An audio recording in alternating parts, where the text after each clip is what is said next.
지난번 시간에 이어서 12장 마무리하도록 하겠습니다. 지난번 시간에 그 오탄당 인산 경로를 봤습니다.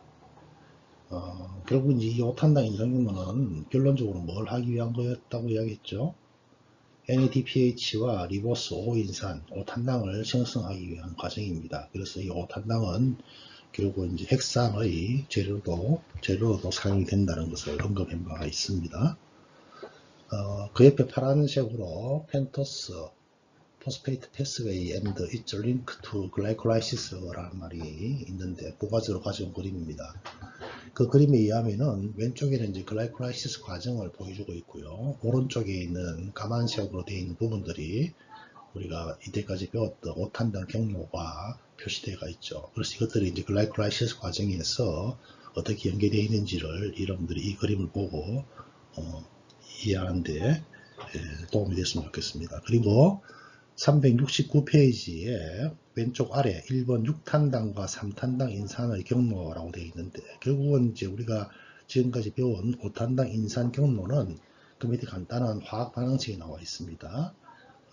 리버스 5인산하고 그 다음에 NADPH를 생성하기 위한 과정이다 까지 결론을 내도록 하겠습니다. 그리고 오른쪽 아래에 보니까 파이로인산 앞에 티아민이란 말이 붙었습니다. TPP라고 하는 거네요. 자, 이거는 좀 이따 언급할 374페이지에서 다시 나올 내용이니까 먼저 한번 간단히 보고 갑니다. 자, 파이로인산이라고 하는 것은 인산기가 두 개 붙어 있는, 오른쪽에 보니까 인산기가 두 개 붙어 있죠. 이것을 우리가 파이로인산이라고 그러고요.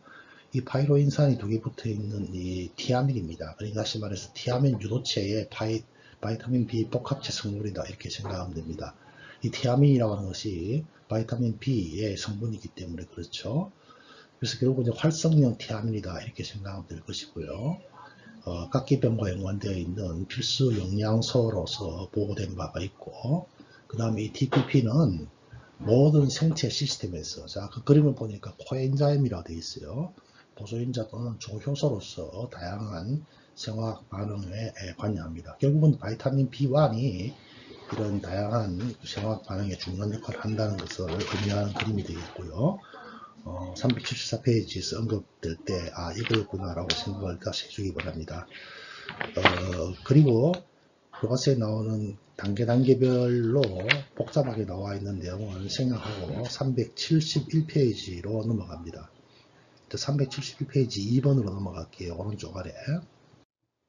자, 거기 보게 되니까 특정한 요구들에 맞추는 5탄당 인산 경로.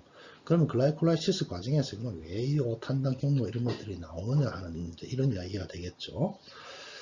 자, 내용을 한번 보도록 합니다. 전체 반응식에서 3개의 6탄당 인산은 2개의 6탄당 인산, 그리고 1개의 3탄당 인산, 3개의 이산화탄소를 산출합니다. 따라서 이 경로는 글루코스 6인산의 6개의 탄소를 이산화탄소로 산화하는 수단으로 볼 수가 있습니다. 이것은 이제 결국은 해당 과정 산물이 시트르산 회로에 쓰이는 것과도 유사한 경로라고 생각할 수가 있어요. 그렇지만은 5탄당 인산 경로는 주로 에너지 생성 목적의 경로가 아닙니다.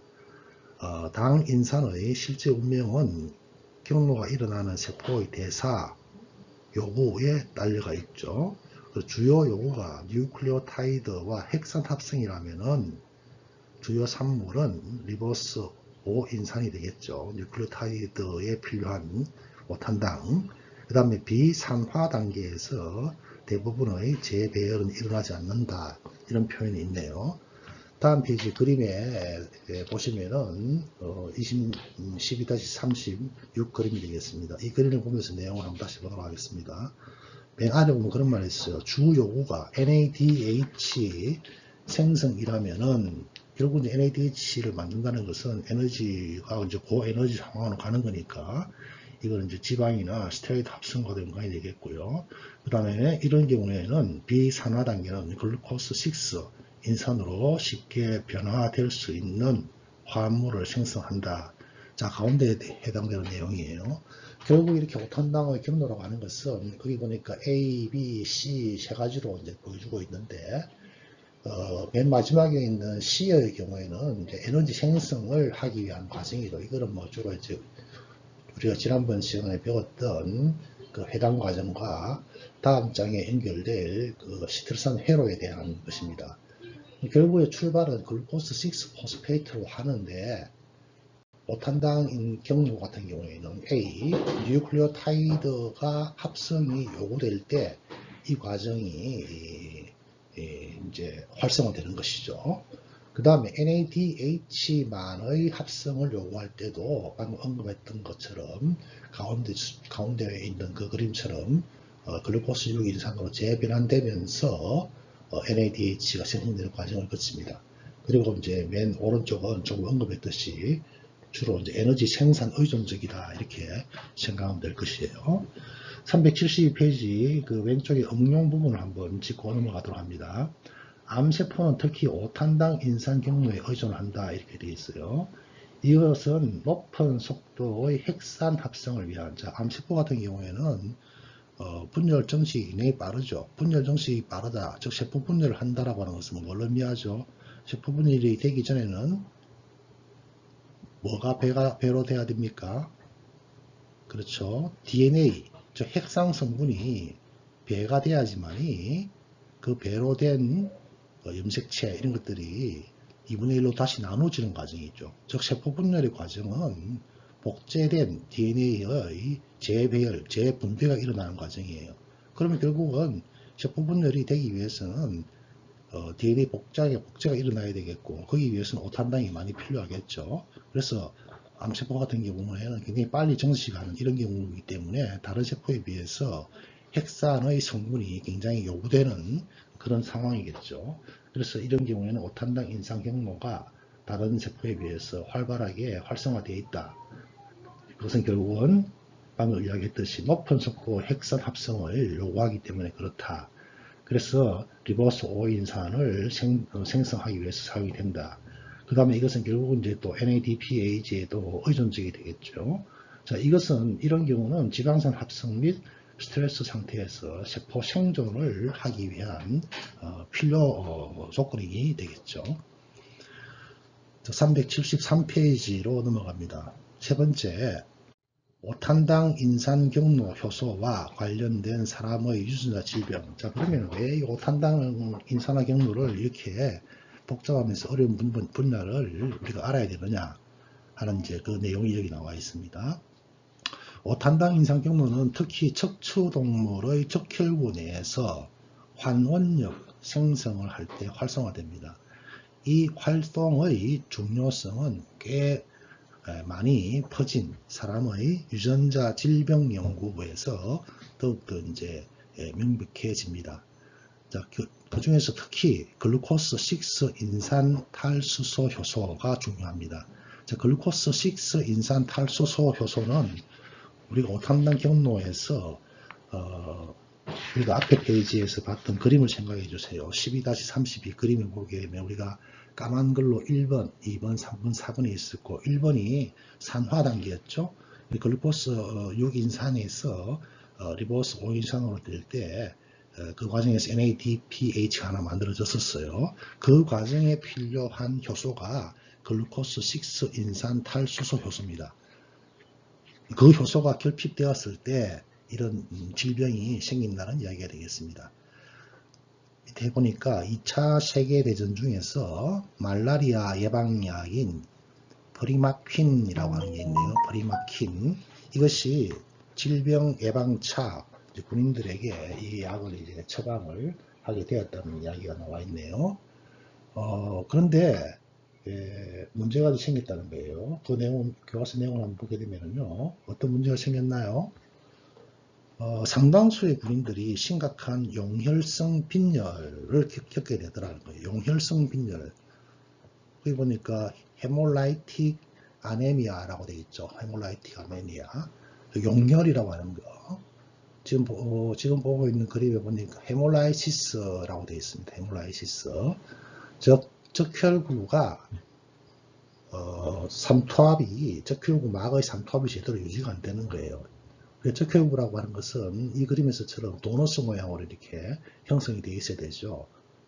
이러한 모습을 유지하기 위해서는 적혈구의 세포막의 기능이 굉장히 중요한 역할을 하고 있습니다. 근데 만약에 적혈구가 세포막의 기능을 제대로 하지 못한다면은 이 적혈구는 지금 혈액 속에 떠돌아다니잖아요. 혈액 속에 있는 혈장 성분, 특히 물 성분이 세포막 안쪽으로 이렇게 들어오게 됩니다. 그렇게 되면은 적혈구가 제 모양을 잃고 이제 동그랗게 되면서 점점 부풀어 오르겠죠. 그래서 터져버리는 현상. 이거 우리가 용혈이라고 이야기하잖아요. 그래서 이런 이 프리마킨을 말라리아 예방 차원에서 투여를 했는데 오히려 많은 군인들이 이런 심각한 빈혈, 즉 적혈구가 파괴됨으로써 나타나는 빈혈을 겪게 되더라 이런 이야기입니다. 자, 그들은 프리마킨과 같은 산화적 스트레스를 생성하는 다양한 화합물에 굉장히 민감하더라. 그래서 적혈구 내에 과산화 수소, 보니까 하이드로젠 프록사이드라고 되어 있죠. H2O2라고 우리가 표현합니다. H2O2. 이런 과산화 수소와 과산화물이죠. 과산화물. 그 다음에 유기과산화 이런 물질들이 나타나는 것이 관찰이 되더라 이런 이야기입니다. 자, 이 그림을 보게 되면은 거기에 이제 각 적혈구 안에서 나타나는 여러 가지 그 과정을 보이는데 왼쪽에 보니까 글라이콜라이시스 과정이 있고 펜토스, 포스페이트 패스웨이, 5탄당 경로죠. 5탄당 경로입니다.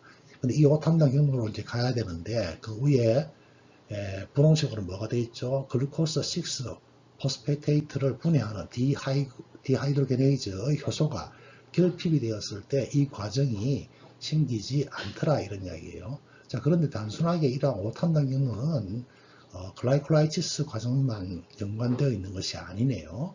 자, 오른쪽에 보니까 옥시데이티브 스트레스가 와요. 옥시데이티브 스트레스. 산화적 스트레스입니다. 산화적 스트레스.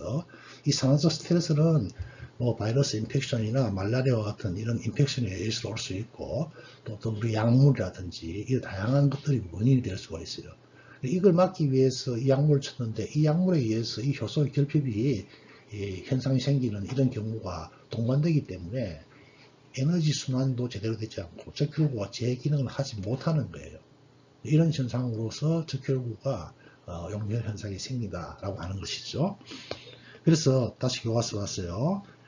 이들은 후에 글루코스 6인산 탈수소 효소를 갖고 있지 않는 것으로 밝혀졌다. 즉, 이 효소가 결핍되었을 때 이 과산화물에 대한 감수성이 그것을 해결할 수 있는 능력이 떨어지다는 이야기예요. 응용을 봅시다. 자, 말라리아 예방약에 대한 비정상적인 민감성, 자, 방금 언급했던 것입니다. 글루코스 6인산 탈수소 효소가 제 기능을 하지 못하더라 이런 이야기예요. 그러므로 해서 과산화물을 처리하지 못하고 그것이 축적이 되어서 산화적 스트레스에 빠지는 그런 과정을 겪게 된다는 이야기예요. 자, 그런데 이제 그 다음부터 나오는 내용은 여러분들이 굉장히 중요하게 좀 알아줘야 될 내용입니다. 보통 과산화물은 글루타치온에 의한 환원을 통해서 비활성화된다. 자, 과산화물 대표적인 게 H2O2라고 그랬어요. 자, 글루타치온 우리 교과서 왼쪽 제일 아래 봅시다. 왼쪽 제일 아래 보니까 글루타치온이라고 이름이 붙어져 있어요. 거기 보니까 감마 글루타민 빨간 거요. 가운데 시스테인 황을 가지고 있네요. SH 잘 알고 있죠, 여러분들. 그 다음 글라이신 이 세 가지의 아미노산이 서로 연결되어 있는 것을 글루타치온 GSH라고 이야기합니다. 글루타치온 약어가 GSH 꼭 알아주기 바라고요. 이 글루타치온에 의한 환원을 통해서 비활성화됩니다. 즉 과산화물이 글루타치온이라고 하는 것에 의해서 비독성 물질로 전환이 돼야 된다는 것이죠. 뭐 비독성 물질 대표적인 물로 전환이 되는 게 되겠고요. 자, 글루타치온은 트리펩타이드 방금 언급했었죠. 펩타이드 아미노산이 3개짜리, 그래서 글루타민, 시스테인, 글라이신이 붙어 있는 그런 형태로 되어 있고, 이 글루타치온은 대부분의 세포에 풍부하게 존재하고 있습니다. 그 다음에 자유티올기, THIOL, 티올기라고 하는 것이 SH기. 자, 우리가 조금 전에 글루타치온 가운데에 들어가 있는 것이 시스테인이었어요. 시스테인 보니까 밑에 SH 황이 H와 붙어 있는 그룹이 보이죠. 그래서 SH 그룹을 디올 그룹 이렇게 이야기합니다. 그래서 여러분들이 앞으로 티올 그룹이라면 S에 H가 붙어있는 SH 이렇게 생각하면 될 거예요. 그래서 자유 티올기가 있기 때문에 산화적 스트레스 방어에 중요한 역할을 한다. 즉 글루타치온에 있는 시스테인의 티올기가 이런 과산화물의 해독에 중요한 역할을 한다. 이런 이야기입니다. 개념을 봅시다. 티올기를 포함한 트리펩타이드 글루타치온은 세포 내에 풍부하며 주요한 환원제이다. 이렇게 되어 있네요. 환원제. 예를 들어서 이 글루타치온은 세포 내 시스테인 티올기를 환원적 상태로 유지시키는데요. 두 개의 티올기가 산화되었을 경우에 글루타치온을 통해서 비효소적으로 환원이 될 수 있습니다. 환원이 될 수 있어요. 그래서 글루타치온은 과산화물을 환원시키기도 하는 중요한 역할을 한다는 겁니다. 자, 그 밑에 있는 간단한 화학식 한번 봐주기 바랍니다. 이 화학식에 의하면은 단백질이 있어요. 단백질이 있는데 그 단백질이 황을 가지고 있는 단백질이 있네요. 자, 이것이 그 GSH, 자, GSH, 지올기를 가지고 있는 SH를 가지고 있죠. 그래서 GSH 이런 경우에를 우리가 그냥 환원형이라고 합니다. 환원형. 이 환원형 GSH를 만나게 되면은 어떻게 되죠? SH에 붙어 있던 H가 단백질의 황과 결합하도록 연결됩니다. 연결되고 그러면은 황을 잃어버리니까 S만 남겠죠. 이 S는 황과 황 사이의 결합에 의해서 다이설파이드 밴드를 만들어 버립니다. 그래서 오른쪽에 보니까 GSSG라고 되어 있어요. 이것을 우리가 산화형이라고 이야기합니다. 그냥 우리가 GSH라면은 환원형이라고 그러고요. GSSG라면은 산화형 이렇게 이야기합니다. 자, 이 그림을 한번 봐주기 바랍니다. 지금 슬라이드요. 중요한 그림입니다. 자, 우리 세포 내에서 이러한 과산화물, 굉장히 유독한 물질이죠. 이 과산화물을 처리하는 걸 보게 되면요. 자, 가운데에, 이 세포 안에 가운데에 H2O2가 있어요. 일반적으로 여러분들이 세포 내 소기관을 배울 때 프옥시돔이라고 하는 것을 배웠죠.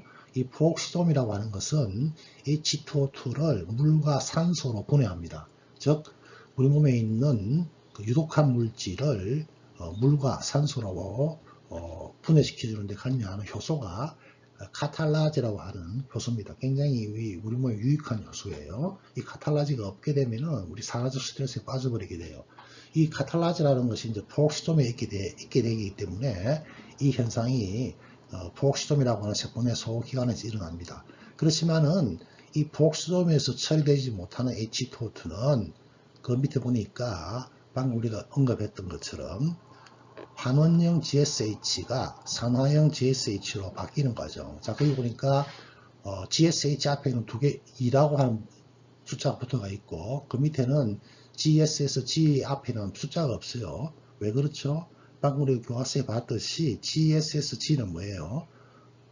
두 개의 이러한 트리펩타이드가 만나서 하나의 연결성을 다이설파이드 본드로 하나로 묶어버리죠. 그래서 두 개의 GSH가 필요하다는 이야기죠. 두 개의 GSH의 환원형이 H기를 각각 잃어버리게 되면서 두 개가 결합해서 산화형으로 바뀐다는 겁니다. 이 과정에서 H2O2가 물로 분해되는 그런 과정을 보여주고 있네요. 지금 박스에 있는 보라색 박스에 있는 내용이 바로 373페이지에 방금 봤던 화학식 구조 그 부분이 되겠습니다. 자, 이 그림을 다시 한번 더 봐주기 바랍니다. 그러면은 이것들이 어떤 역할을 하는지를 오른쪽 그림을 다시 한번 봐주기 바랍니다. 오른쪽 그림 보니까 GSH 우리 교과서에 있는 그림처럼 황에 H가 붙어 있는 겁니다. 우리 교과서에서는 한 개만 표현은 이게 지금 두 개가 되어 있죠. 이것이 어떻게 됩니까? H를 빼면서 두 개가 황과 황 사이에 다이설파이드 본드를 만들면서 뭐로 바뀌죠? 산화형으로 바뀝니다. 옥시다이즈드 폼으로 바뀌어요. 위에 있는 GSH는 환원형이라고 했어요. Reduced Glutathione 형태입니다. 이 과정에 관여하는 것이 글루타치온 프옥시데이즈라고 하는 효소예요. 글루타치온 프옥시데이즈라는 효소고 이 글루타치온 프옥시데이즈라고 하는 효소가 이 과정에서 관여할 때 셀레늄이라고 하는 것이 필요해요. 그래서 우리가 셀레늄이라고 하는 금속은 우리가 몸에서 굉장히 필수적으로 필요한 아주 중요한 산화적 스트레스를 억제하기 위해서 굉장히 중요한 인자 중에 하나가 셀레늄입니다. 근데 이것들이 이 과정에서는 어떻게 바뀐다는 거예요. 하이드로젠 프록사이드, H2O와 같은 과산화물이, 유독한 과산화물이 물과 같은 안전한 물질로 바뀌는 과정을 보여주고 있습니다. 이 화학식에서 또 오른쪽에 보니까 라이보플라빈이라고 하는 게 있는데, 그 과정에서는 글루타치온 리덕테이즈가 관여하죠. 그래서 글루타치온 리덕테이즈와 글루타치온 프록사이드가 관여하면서 이것이 GSH, 즉 환원형에서 산화형으로 바뀌는 그런 사이클을 보여주고 있습니다. 자, 그러면 이 GSH라고 하는 것이 왜 중요한가? 그 간단한 예를 보여주면요. 아래쪽에 신경세포에서 이 GSH가 결핍될 때 이 마이토콘드리아의 디스오더라든지 단백질의 변형 이런 것들이 와서 신경세포가 제 기능을 하지 못하게 된다는 예를 지금 보여주고 있고요. 또 이 그림 오른쪽 끝에 보니까 식물에서의 GSH입니다. 이 식물에서 GSH가 어느 정도 존재해야지만이 빛을 이용해서 광합성을 한다든지, 안 그러면은 외부의 어떤 스트레스로부터 식물체가 살아남는데 관여한 역할을 합니다. 그리고 식물세포가 번식한다든지 꽃을 피운다든지, 그리고 식물세포의 대사, 식물에서의 대사 이런 것들이 전부 다 GSH가 있어야지만이 이루어진다는 것이고요. 중요한 내용은 가운데 만약에 우리 인체 내에서 이 글루타치온의 양이 감소된다면 어떻게 될까? 자, 뉴로 앤드 브레인 쪽으로 한번 볼까요? 알츠하이머, 파킨스, 헌팅턴, 우리가 알고 있는 굉장히 심각한 질환들의 발병 원인이 됩니다. 이 말은 무슨 말이죠? 글루타치온이 없다는 것은 과산화물과 같은 이런 옥시데이티브 스트레스를 해소할 수가 없어요. 즉 염증성 질환뿐만 아니라 산화적 질환이 우리 모든 질병 개시에 중요하다는 말을 몇 번 했는데, 이런 산화적 스트레스를 해결하지 못하게 되면은 이런 질환에 빠진다는 거죠. 그 다음에 카디오바스큘라, 우리 심혈관 질환도 마찬가지예요. 그 다음에 스테로이드, 판크레아틱, 그 다음에 면역계, 암, 그 다음에 이제 오른쪽 파란 거 보니까 또 염증성 질환부터 해서 이런 글루타치온이 없다는 것은 우리 몸에서 생기는, 작게는 세포 안에서 생기는 산화적 스트레스를 해결하지 못하기 때문에 나타나는 현상이고, 이러한 산화적 스트레스를 해결하기 위한 방법이 뭐다? 리듀스된 폼과 옥시데이티브한 폼이 서로 전환되는 과정에서 과산화물과 같은 H2O2와 같은 과산화물을 제거해 주기 때문에 그렇습니다. 말이 좀 많아졌는데요. 자, 그 다음에 교과서 내용 보도록 합니다. 그래서 밑에 있는 간단한 그런 식으로 표현을 또 할 수가 있습니다. 그 다음에요, 글루타치온은 환원효소, 글루타치온 환원효소는 본질적으로 한 방향으로 작용하는데, 자, 우리 몸에는 다행히도요, 이런 GSH가 GSSG에 비해서 대략 500대 1 정도가 굉장히 높게 존재합니다. 정상적인 경우에는. 결국은 우리 몸에 있는 과산화물 분해에 굉장히 유리하다는 이야기죠. 그 다음 적혈구에서 특히 중요한 글루타치온 역할은 헤모글로빈을 환원된 상태를 유지하는 것입니다. 자, 철은 우리 몸에서 이가철, 삼가철로 나누어요. F2, Fe2 플러스 이가철이죠. 전자를 두 개를 이름으로 해서 철이 이렇게 2 플러스가 되겠죠. 만약에 전자를 3개 있게 되면 삼가철, FeS 3 플러스가 될 것입니다.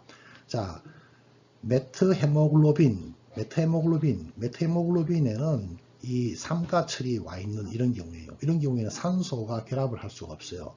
그렇기 때문에 산소 공반에 장애가 오게 될 겁니다. 그래서 적혈구는 이 환원된 글루타치온 감소에 매우 민감합니다. 그 다음에 5탄당 인산 경로는 NADH를 생성하는 주요한 경로이기 때문에 적혈구는 특히 이 경로의 흐름을 막는 데 취약하다. 결국 이제 에너지 생산에도 문제가 생긴다는 겁니다. 응용을 한번 보도록 합니다. 글루코스 6인산 탈수소 효소의 결핍은 겸상 적혈구 체질과 같이 이런 말라리아 저항성을 보인다. 따라서 이 결핍은 말라리아가 흔한 열대지방에서는 오히려 말라리아 저항성에 살아남기 위한 수단으로 이렇게 진화가 된 것으로 우리가 생각하고 있죠. 자, 우리가 자연 토양에는 이 삼가철이 굉장히 많아요. 근데 왜 우리 몸에 이가철로 우리가 다이어트를 통해서 흡수하냐면은 식물에 들어온 이러한 삼가철은 이가철로 이렇게 환원시켜서 흡수를 합니다. 식물이. 그러다 보니까 자연계에 삼가철이 많이 존재하지만은 우리는 식물체를 통해서 얻은 어떤 음식물이나 다이어트를 통해서는 이가철을 우리가 취할 수가 있는 겁니다. 자, 맨 밑에요. 따라서 글루타치온 6 인산 탈수소 요소가 결핍된 사람이라면은 앞에서 언급했던 말라리아 병원을 예방하기 위한 이런 프리마킨으로 인한 산화적 스트레스에 제일 민감하게 반응하는 사람이 될 것입니다. 그 다음에 대부분의 글루코스 6인산 탈수소 요소 결핍 증상들은 적혈구 내에 효소가 완전히 비활성화되진 않았지만 활동성이 10배 정도로 감소하는 걸로 보고되고 있네요. 그래서 이 요소의 활성이 물론 이 효소가 뭐 변이 됐다면 더 심각하겠지만은요. 자, 이것이 결핍된 사람은 스트레스를 받기 전까지는 증상을 보이지는 않겠죠.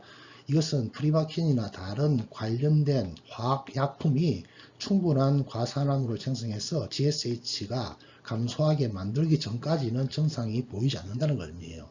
그래서 GSH가 풍부하게 존재할 경우에는 그다지 어떤 질환은 나타나지 않는다는 것이 되겠죠.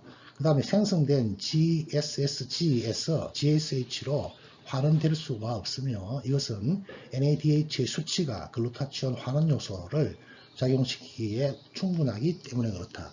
지금 보고 계시는 오른쪽 그림을 보면서 이것을 다시 한번 더 여러분들이 이해를 해주기 바랍니다. 자, 그리고 이것은 헤모글로빈 정상적인 경우에는 이가철이 되겠죠. 이것을 사용한 메타 헤모글로빈 축적을 일으키며 세포막을 약하게 하고, 자, 세포막이 약하게 하니까 용혈에 민감한 거죠. 그래서 결국 세포 구조를 바꾸어서 적혈구의 기능이 제대로 되지 않을 겁니다. 5탄당 인상경로와 관련된 또 다른 유전자 질병, 시간이 조금 지났지만 마무리하도록 합니다. 메르킨의 코로사코프 증후군이라고 하는 것입니다. 이건 이제 두 사람의 이름을 따서 베르니키라는 분과 코로사코프의 이름을 따서 붙여진 질병입니다. 이 정신질환, 정신질환이네요. 기억손실, 부분마비 이런 것들이 일어납니다. 심각하지 않은 티아민 결핍 환자에게서 나타나네요. 아까 우리가 바이타민 B1 앞에서 우리가 티아민 구조 봤죠. 자, 이 증상들은 알코올 중독자에게서 자주 나타나며 알코올 중독자의 식단에는 결국은 비타민이 결핍되기 쉽기 때문에 나타나는 현상입니다. 즉 비타민 결핍이 이러한 질환의 원인이 된다는 겁니다. 베르니케 코르사코프 증후군은 케톨 전이 효소 변이에 의해서 일어나며 이 변이는 티아민 피로인산에 대한 친화성을 10배 정도 감소시킵니다. 자, 원인은 케톨 전이 효소라는 것에 의해서 있지만 결론적으로는 티아민 프로인산에 대한 친화성이 떨어지기 때문에 나타나는 질병이죠. 다른 TPP 의존성 효소들은 영향을 받지 않고요. 병의 증상은 TPP 수치가 비정상적인 케톨 전이 효소를 포화시키는 데 필요한 수치 밑으로 떨어졌을 때 명백하다. 이런 표현이 있는데 이까지는 모르더라도 하여튼 이런 바이타민 유도체 결핍에 의해서 나타나는 TPP의 결손 이런 것들이 심각한 질환을 유발시킬 수 있다. 그 다음에 밑에 또 gem상적혈구 이야기가 나오는데 이건 우리가 7장에서 언급했던 내용들이고요.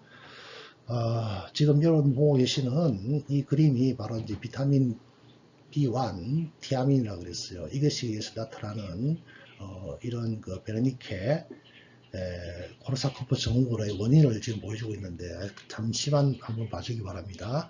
자, 이 글루코스가 여러 가지 다양한 메타볼라이트로 가야 되는 과정에서 뭐가 필요하죠? TPP 이거에 필요한데 이것이 이제 결손되었을 경우에 심각한 질환이 나타날 수 있다. 간단하게 그렇게 이야기를 하겠습니다. 그리고 이것이 특히 이제 우리 대뇌 영역 중에서 브로카하고 오프테리필 영역에서 이것들이 이제 심각한 손상이 일어날 수 있는 이런 질환에 걸린 사람들은 이쪽 부분에 뇌의 구조적 변화가 동반된다는 것을 보여주는 임상적 결과가 하나 나와 있습니다.